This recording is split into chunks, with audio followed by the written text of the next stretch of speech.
हमारे दिव्य रसोई में आप सबका स्वागत है। आज जन्माष्टमी की बहुत बहुत बधाई और जय श्री कृष्णा दोस्तों। तो आज मैं बना रही हूँ कान्हा जी के लिए का सबसे प्रिय भोग। ये बना रही हूँ माखन मिश्री और पंचामृत और मेवे और मखाने से बनी ये पंजीरी।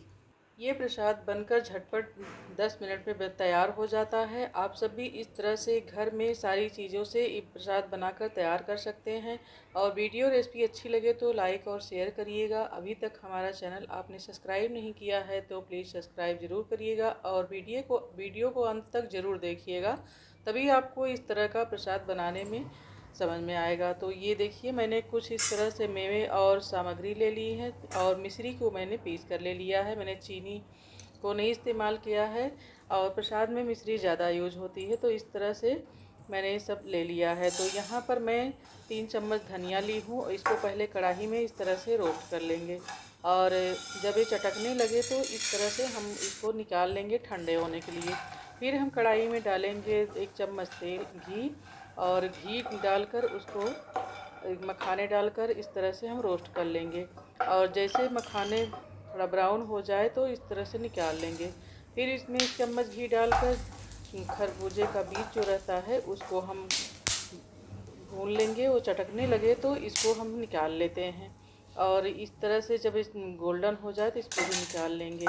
और इसके बाद फिर हम उसमें जो घी बचा रहता है उसी में हम थोड़ा सा घी डालकर काजू बादाम और कुछ कटे हुए बादाम के कतरन भी लेकर इसी तरह से हम उसको भी गोल्डन होने तक भून लेंगे।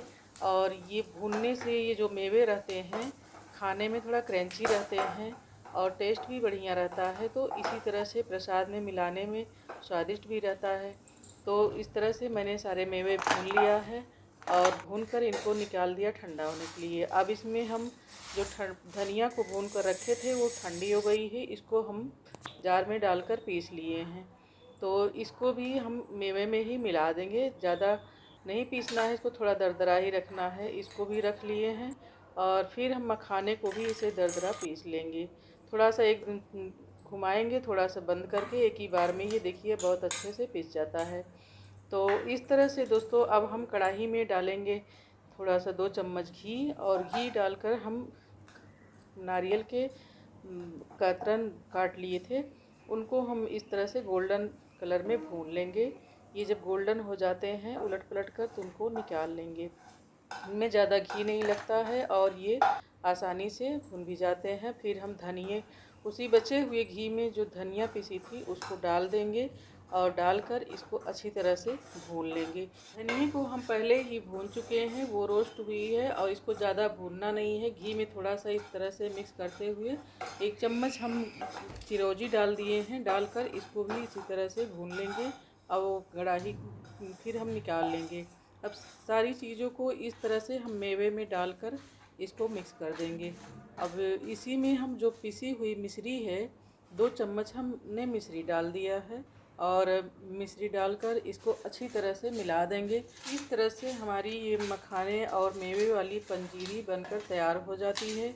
और इसको नीचे उलट पलट कर मिक्स कर देंगे और ये देखिए इस तरह से हम इसको कटोरे में भर कर तैयार कर लिए हैं। हमारी पंजीरी बनकर तैयार हो गई है। ये सबसे प्रिय भोग है कान्हा जी का। अब हम बनाएंगे पंचामृत। तो बाउल में हमने सबसे पहले गाय का दूध डाल दिया और घी घर पर जमा कर रखे थे तो उसको भी डाल दिए हैं।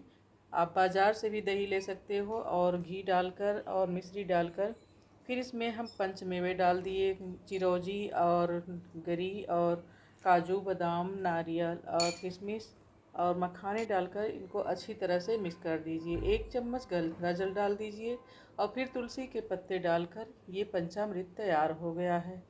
तो इस तरह से हमारा ये अब हम 5 इलायची कूट लिए थे उसको भी पंजीरी में मिला दे रहे हैं और फिर हम पंचामृत में डाल देंगे। ये देखिए कान्हा जी के लिए पंजीरी और पंचामृत तैयार हो गया। अब हम माखन बनाएंगे। तो 2 से 3 दिन की मलाई थी उसको इस तरह से हम ब्लेंडर से बनाकर ब्लेंड कर लिए हैं। फिर ठंडा पानी डालकर इसको अच्छी तरह से मिक्स करेंगे जिससे इसमें का जो दूध रहता है वो निकल जाए। और इस तरह से इसको हम निकाल देंगे पहले और निकालने के बाद फिर इसमें हम ठंडा पानी डालेंगे और इसी तरह से मिलाएंगे तो ये जो इसके अंदर का सारा दूध रहता है वो निकल जाता है और इसका बटर जो है आसानी से निकल आता है।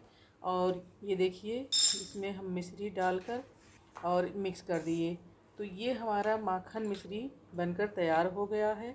और इस तरह से मैंने केसर और पिस्ता से गालिब कर दिया है और देखिए इस तरह से हमारा माखन भी तैयार हो गया है। दोस्तों इस तरह से आप सब भी 5 मिनट 2 मिनट में घर में माखन मिश्री तैयार कर सकते हैं और कान्हा जी के लिए सारा प्रसाद तैयार कर सकते हैं। तो ये देखिए हमारा सारा भोग तैयार हो चुका है। आप सब भी इस तरह से रेसिपी बनाइए और कान्हा जी को भोग लगाइए। वीडियो अच्छी लगे तो लाइक और शेयर कर दीजिएगा। सारे ऑल यूट्यूब फैमिली को जन्माष्टमी की ढेर सारी बधाइयाँ और आप सब भी ज़रूर इस तरह से भोग बनाइए और प्रसाद चढ़ाइए। जय श्री कृष्णा।